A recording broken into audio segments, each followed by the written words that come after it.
आपको नहीं मालूम है। उज्ज्वल योजना आपको नहीं मालूम है। हम आपको ये बता रहे हैं, 400 को होता था, उसमें 1 रुपए बढ़ जाता था, सिलेंडर लाने तक भी आ जाती थी। मैं कूद के मैदान में 400 को भारी होता है कि 900 को भारी होता है? अब कहाँ सस्ता है? 400 की जगह 300 कर दे, 200 कर दे, तब सस्ता माना जाएगा। नहीं नहीं, बच्चों के खाने पीने की चीजें आप देख लीजिए, पढ़ने के लिए पाठ्य पुस्तक की किताबें वगैरह आप देख लीजिए, खाद गृह निर्माण के संबंधी मटेरियल पदार्थ आप देख लीजिए, घर बनाने के सामान जितने हैं सब महंगे हो गए, ऑटोमोबाइल के दाम महंगे हो गए हैं।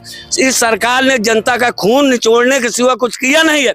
जीएसटी के नाम पर, शमशान कब्रिस्तान के नाम पर केवल खून चूसा है। आप बताइए, संपत्ति इस सरकार के प्रति कैसे रखी जाए? तो आपको क्या लगता है मोदी जी को कौन, क्योंकि वो बोलते हैं मैं चौकीदार हूँ, चौकीदार नहीं चाहिए आपको प्रधानमंत्री? मोदी जी बोलते हैं चौकीदार, मोदी जी तपस्वी भी बोलते हैं, मोदी जी फकीर भी बोलते हैं, मोदी जी यूट्यूबर भी बोलते हैं। हमारे देश के जवान किसान मजदूरों ने यूट्यूबर नहीं चुना था, प्रधानमंत्री चुना था। आप यूट्यूबर हो, आप कह सकते हो हमारे एक चैनल को सब्सक्राइब करना, बेल आइकन जरूर दबाना, ये माने रखता है। लेकिन हमारे देश का प्रधानमंत्री ये कहेगा, भाई और बहनों हमारा एक चैनल है, आप सब्सक्राइब कर लेना ताकि मेरा सब अपडेट मिलता रहे, बेल आइकन जरूर दबाना। आप यूट्यूबर नहीं हो, प्रधानमंत्री हो आप। नमस्कार दोस्तों, मैं आशुतोष और आप देख रहे हैं पॉलिटिक्स तक। खबर में आगे बढ़ने से पहले हम आपके लिए इतनी मेहनत कर रहे हैं, आप इस वीडियो को लाइक कर लीजिए, क्योंकि लाइक तो फ्री में होता है सर, उसे करने में कुछ नहीं जाता।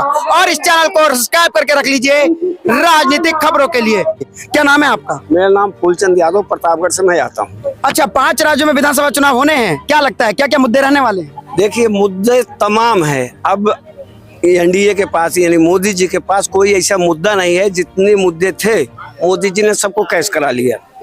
बेरोजगारी के नाम पर भी मोदी जी ने वोट ले लिया, महंगाई के नाम पर भी ले लिया, शमशान कब्रिस्तान के नाम पर भी वोट ले लिया, यहाँ तक कि राष्ट्रवाद के नाम पर ले लिया। राष्ट्रवाद से बड़ा तो कोई मुद्दा होता नहीं है। अब क्या मुद्दा बनाएंगे? कांग्रेस की बुराइयों की खदान खोजेंगे कि कांग्रेस की बुराइयां क्या है। अगर किसी को अपराजित करना है तो उसको जो है बुरा साबित कर दो। लेकिन यह भी भारतीय जनता पार्टी किसी नेता से नहीं हो रहा है। आज एक 7 राजस्थान में केंद्रीय मंत्री, 7 केंद्रीय मंत्री जो है मध्य प्रदेश में उतार दिए गए हैं। आप ये सोचिए कि कल एक सांसद विधायक बनेगा तो उसकी आत्मा को ठेस नहीं पहुंचेगा। शीर्ष अर्श से फर्श पे, फर्श से अर्श पे। मध्य प्रदेश में शिवराज सिंह जी कह रहे हैं नहीं भैया सब सही आएगा तो भाजपा ही दोबारा। नहीं, मध्य शिवराज सिंह ये कह रहे हैं मैं चला जाऊंगा तो बहुत याद आऊंगा, मैं चला जाऊंगा तो बहुत याद आऊंगा। लेकिन कांग्रेस के विधायक बिक जो जाते हैं, वो भूल रही, बिक गए। अब सत्य में स्वीकार करता हूँ, वो भूल रही। लेकिन जनता अब ये समझ गई, विधायक भी समझ गए कि आज हमको बैठने का भी स्थान नहीं दिया जाता, बोलने का भी स्थान नहीं दिया जाता, कोई मुद्दा उठाने की नहीं दिया जाता। जब से आचार संहिता लागू हुआ है ना, प्रखरता से लोग निडरता के साथ निकल करके आएंगे, बगावत शुरू हो जाएगी। भाजपा का हारने का एकमात्र कारण होगा, जो कोई नहीं बोला वो मैं बोलता हूँ, ये आपसी फूट होगी। राहुल गांधी और प्रियंका गांधी क्या मोदी जी को रोक लेंगी? मोदी जी रुक गए हैं। अब इन सबके हार्ट बीटिंग जो है बढ़ी हुई है, दिल की धड़कनें इतनी ज्यादा बढ़ी है, ठीक है, हाइपर टेंशन हो रहा है कि अब हम करें तो क्या करें, कौन सा मुद्दा लेके जाए। नारी सम्मान देंगे, नारियों का कितना अपमान हुआ इस सरकार में। महंगाई कम करेंगे, कितनी महंगाई बढ़ी। कर तो दिया, सिलेंडर सस्ता कर दिया, 600 का ले आए। आपको नहीं मालूम है। उज्ज्वल योजना आपको नहीं मालूम है। हम आपको ये बता रहे हैं, 400 को होता था, उसमें 1 रुपए बढ़ जाता था, सिलेंडर लाने तक भी आ जाती थी। मैं कूद के मैदान में 400 को भारी होता है कि 900 को भारी होता है? अब कहाँ सस्ता है? 400 की जगह 300 कर दे, 200 कर दे, तब सस्ता माना जाएगा। सिलेंडर तक बच जाइए आप, सिलेंडर के बाद छोड़ दीजिए आप। बच्चों के खाने पीने की चीजें आप देख लीजिए, पढ़ने के लिए पाठ्य पुस्तक की किताबें वगैरह आप देख लीजिए, खाद गृह निर्माण के संबंधी मटेरियल पदार्थ आप देख लीजिए, घर बनाने के सामान जितने हैं सब महंगे हो गए, ऑटोमोबाइल के दाम महंगे हो गए हैं। इस सरकार ने जनता का खून निचोड़ने के सिवा कुछ किया नहीं है। जीएसटी के नाम पर, शमशान कब्रिस्तान के नाम पर केवल खून चूसा है। आप बताइए, संपत्ति इस सरकार के प्रति कैसे रखी जाए? इनकम भी तो बढ़ा है लोगों का, कह रहे हैं आय बढ़ गया है लोगों का, तो महंगाई क्यों ना बढ़े? इनकम कहाँ से बढ़ती है? कहाँ से बढ़ती है? पता है कितने औद्योगिक संस्थान बंद कर दिए गए, लोगों को जो है पेंशन तक रोक दी गई। याद करिए वो दिन जब कांग्रेस जो है पढ़ा कर लिखा करके स्कूल खोल करके ना बड़े बड़े संस्थान बनाती थी, लोगों को शिक्षा देती थी, नौकरी देती थी और रिटायर होने के बाद उनको पेंशन देती थी। आज हमारे सैनिक जो अपने जान की बाजी लगा करके 30 साल 25 साल सेवा करते हैं, घर पे आ जाते, कितने सैनिक तो शहीद हो जाते हैं। उसके बाद उनको एक छोटी सी पेंशन की मांग होती है। एक सांसद विधायक 3 बार बनता है, 4 बार बनता है, 50-50 हजार पेंशन लेता है 4 दिन रह करके। लेकिन जो हमारे देश के लिए आन मान शान लगा करके सीने पर गोली खाने के लिए रात दिन तैयार रहते हैं, उनके साथ कितनी नाइंसाफी हो रही। क्या सैनिकों को जो है, पूर्व सैनिकों को पेंशन दी जा रही है? पूरे भारत में आंदोलन है। क्या महिलाओं को सम्मान दिया जा रहा है? पूरे भारत में आंदोलन है। क्या विद्यार्थी जो है उनकी फीस कम हो गई? एनसीईआरटी का मामला आप देख लीजिए, यूपी बोर्ड की परीक्षा है आप देख लीजिए, लेट लपेट नौकरियों के नाम पर आप देख लीजिए। जितनी भी परीक्षा निकल के आती है सब में पेपर लीक आउट हो जाता है। एक लीक इनसे नहीं कंट्रोल हो पाता तो और क्या कंट्रोल करेंगे? आर्मी की जहाँ तक बात चढ़ी तो एयर स्ट्राइक भी तो करवा रहे हैं मोदी जी। तुम भूल जाओ एयर स्ट्राइक। इसके पहले जब पाकिस्तान 1948, 1962, 1965, 1999 1-1 लाख सैनिकों को जो है ना पाकिस्तान के ना आयु सहित चरणों में डलवा दिया गया था। कितनी बार जो है फतह कर दिया गया। 533 जो है भारत के जवान सीमाओं के पहाड़ियों में अपने रक्त से वंदे मातरम लिख दिया, जय हिंद जय भारत लिख दिया। कारगिल के युद्ध में धूल नहीं चटाया, 1965 की धूल नहीं चला, लेकिन ढिढोरा नहीं पीटी सरकार का। जो बलिदान सैनिकों का है, जो नेताओं का बलिदान है वो बलिदान आप सैनिकों के बलिदान के नाम पे वोट लेंगे? कैसे होगा बताइए?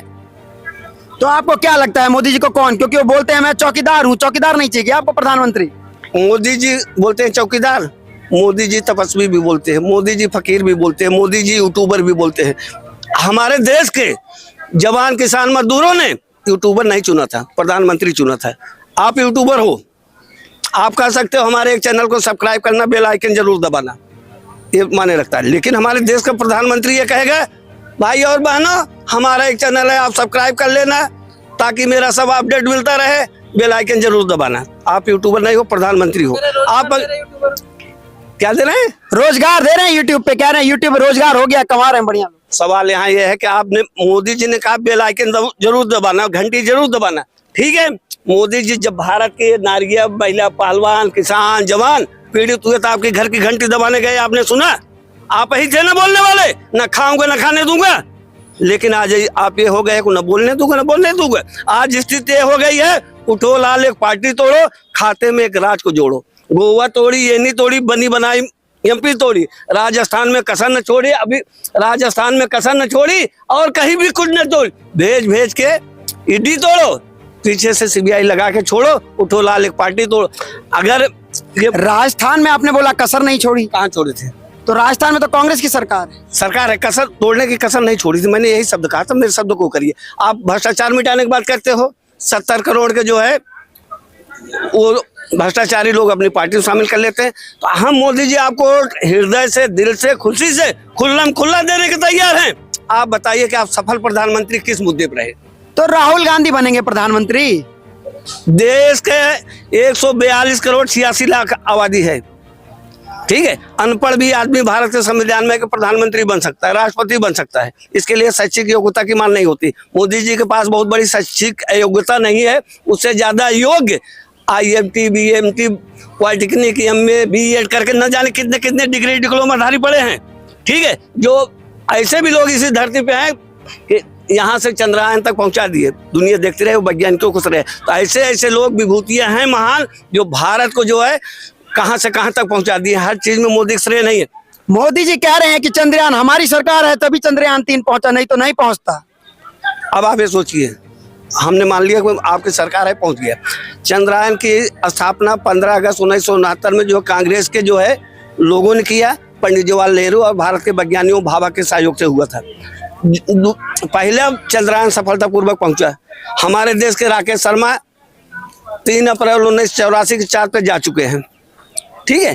तो ये सफलता जो है हमारे भारतीय वैज्ञानिकों को मिलता है, ना ये हिंदू का, ना मुसलमान का, ना किसी और पार्टी को मिलती है, ठीक है। चंद्रयान की जहाँ तक बात है, तो यहाँ मोदी जी, अब महिला की जहाँ तक बात उठी, तो मोदी जी जो है महिलाओं को 33% आरक्षण दे तो रहे हैं, दे रहे हैं ना।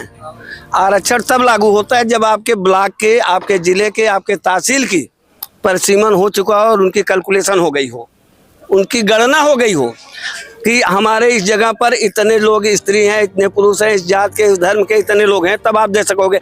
1911 में जनगणना होने के बाद 2019 में होना था, हो नहीं पाया।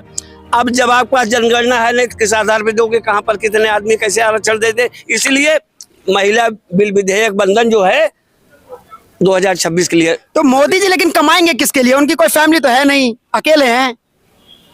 सोने पिक्चर देखे हो आप? डाकू गब्बर सिंह किसके लिए चोरी डकैती करता था बताओ? देखे आपने? डाकू गब्बर सिंह के पास कौन था लेकिन चोरी डकैती करता था। मोदी जी कह रहे हैं मैं जनता के लिए काम कर रहा हूँ, रोड बनवा दिया, हवाई जहाज उड़वा रहा हूँ, ट्रेन वंदे भारत चलवा रहा हूँ। मत बोलिए, नहीं मुझे बहुत गुस्सा आएगा। मुझे पे गुस्सा करके क्या करेंगे? मोदी पे गुस्सा नहीं कर रहा हूँ, आपके स्टेटमेंट पे सुनिए आप। मेरा नहीं है, मोदी जी ये बोल रहे हैं कि मोदी जी बोल रहे हैं कि जितने हवाई अड्डे एयरपोर्ट बने हैं, पोर्ट बने हैं, बंदरगाह बने हैं, मोदी जी ने नहीं बनवाए। बने बनाए को मोदी जी ने बेचा है, ये बताना दुनिया को आप। देश बेच रहे हैं। देश एक साथ कैसे बेचेगी? एक एक चीज बेची जाएगी ना कि भाई अब मेरे पास एक ट्रैक्टर है, मैं एक ट्रैक्टर बिकने नहीं दूंगा। एक दिन मैंने पहिए बेच दिया, एक दिन हमने इंजन बेच दिया, एक दिन हमने ट्रॉली बेच दिया, लेकिन ये ट्रैक्टर बिकने नहीं दूंगा। तो ऐसे ऐसे करके देश के आकाश से पाताल तक तो अडानी को दे दिया। इंडियन एयरलाइन किसकी? अडानी की। एयरपोर्ट किसका है? कोयला खदान कितना, माइनिंग किसका है? सबको आप देख लीजिए, अडानी के नाम से कर दिए। आज लोग बेरोजगारी और भुखमरी के शिकार इसलिए हैं कि एक हाथ में सारी चीज चली गई है। आप देश के प्रधानमंत्री हैं ना कि अडानी के। मोदी जी कहते हैं सबका साथ सबका विकास। आप क्या कहना चाहते हैं कि सबका विकास, सबका साथ, 2-3 का विकास? कहने की बातें और होती है, करने की बातें कुछ और होती है। अगर पौरुष महत्ति शाम के अधीन हो जाए तो रण में इन भुजाओं को तौलेगा कौन? चरण चुम्बन की भाषा अगर हम ही बोलेंगे, चरण चुम्बन की भाषा अगर हम ही बोलेंगे तो आपकी भाषा बोलेगा कौन? जो भी मैं आपके चैनल के माध्यम से बोल रहा हूँ, तथ्य के साथ बोल रहा हूँ, तथ्य के साथ बोल रहा हूँ। डर नहीं लग रहा है? लग गया यूपीए, लग रहा है लोगों पे। सुनिए आप, भारत वर्ष का बेटा हूँ, हरगिज डर नहीं सकता हूँ। मुझको मालूम है कि मरने के पहले मर नहीं सकता हूँ। जो कायर होके दुश्मनों के सामने सर झुकाता है, मर जाऊंगा लेकिन उसको नमन कर नहीं सकता हूँ। फूलचंद यादव प्रतापगढ़ के नाम से जाना जाता हूँ। न किसी पार्टी को दुसाला ओढ़ रखा हूँ, न चरण चुम्बन की भाषा मुझे आती है। तो चलिए, लेकिन ये मुद्दा अभी भी यही है कि 5 राज्यों में विधानसभा चुनाव होने वाला, किसके साथ रहेंगे? जनता पहले ही मूड बना चुकी है, हम किसके साथ रहेंगे बात छोड़ दीजिए। जनता जहाँ होती है ना, एक हिंदुस्तान की भीड़ भेड़िया धसान होती है। एक आदमी अगर एक तरफ जाना शुरू होता है ना तो सारी जनता उधर ही जाती है। अब लोग महंगाई से भी परेशान हो गए हैं, बेरोजगारी से भी परेशान, तमाम तरह से। अब बताइए, 2 करोड़ नौकरियों को वादा मोदी जी ने किया था, छोड़ दो नौकरियां। लेकिन जो खाली पद पड़े हुए हैं, डाटा उठा के देख लेना, उन पदों का आज तक मोदी जी ने सृजित नहीं कर पाया। रेलवे में देख लीजिए वैकेंसी पड़ी हुई है, राजस्व विभाग में आप देख लीजिए, डाक विभाग में देख लीजिए, कोई ऐसा डिपार्टमेंट नहीं है जहां पर खाली पड़ी हुई नौकरियों को नौकरी। कांग्रेस दे देगा? कोशिश की जाएगी, दे देंगे या करेंगे। आपको मालूम है कांग्रेस, सुनिए आप, कांग्रेस की बात अब आप इंडिया की बात लगाइए। अब कर्नाटक को आप देख लीजिए, हिमाचल को आप देख लीजिए, राजस्थान में देख लीजिए आप, जहाँ पर कांग्रेस की सरकार है, बेटर है, बेस्ट है, ऑल द बेस्ट है। रावण वाला फोटो देखे हैं राहुल गांधी का? अब क्या करेंगे बताओ? इनका तो यही काम है कि अब हम जीतने के लिए अगले पक्ष को बदनाम कर डाले। राहुल जी ऑक्सफोर्ड यूनिवर्सिटी के पढ़े लिखे वेल एजुकेटेड पर्सन हैं। उनकी अंग्रेजी के सामने जो है कोई अच्छा आदमी भी नहीं रुक सकता। बहुत बढ़िया बोल रही है। आई थिंक सबसे बड़ी बात में फ्यूचर थिंक जो है इंडिया के बारे में राहुल जी की बहुत अच्छी है। देश के प्रति सोच उनकी बहुत अच्छी है। अब उनको कितने करोड़ रुपए बर्बाद करके राहुल को पप्पू बना गया पता है? भाजपा वाले उनको बदनाम करके, राहुल तो गप्पू है, पप्पू है, ये कुछ आता नहीं, रावण बना दिया। रावण कैसे हो गया यार? फोटो डाले थे, हुआ था बीजेपी ट्वीट से ट्वीट हुआ था। मोदी का भी सुन लीजिए आप, एक ही लाइन का रिजल्ट बता रहा हूँ। त्रेता में पदलोलुप होकर भाई भाई को मरवाता है, द्वापर में राज हड़पने के लिए फिर महायुद्ध हो जाता है, अपनी सत्ता को अछूत रखने के लिए जब लोभ मोह मद चढ़ जाता है, उस राजा के माथे निश्चित एक कलंक लग जाता है। ये शास्त्र की बात है, रामायण महाभारत से आप ले लीजिए कि ये पदलुपता आदमी को जो है ना खा जाती है। 2000 ये भाजपा का कहना है कि 2024 के शुरू में, जनवरी में राम मंदिर का उद्घाटन होगा और सारे हिंदू एकजुट होंगे और भाजपा को जिता देंगे। इसमें क्या कहेंगे आप? वोटों का ध्रुवीकरण करना अलग चीज है, जिता देंगे या कर लेंगे क्या है, ठीक है, कोई चीज बनेगा उसका उद्घाटन होगा, लेकिन उद्घाटन और शिलान्यास में किसको छोड़ा है, वंचित रखा है, यह दर्द उन लोगों को भी है। तो दोस्तों, यहाँ पर आपने सुना कि चुनावों का आखिर रुख क्या है, महंगाई है कि नहीं है, राम मंदिर का मुद्दा रहेगा कि नहीं रहेगा, या फिर मोदी जी ने किसी किसी किसी को पैसा दिया है?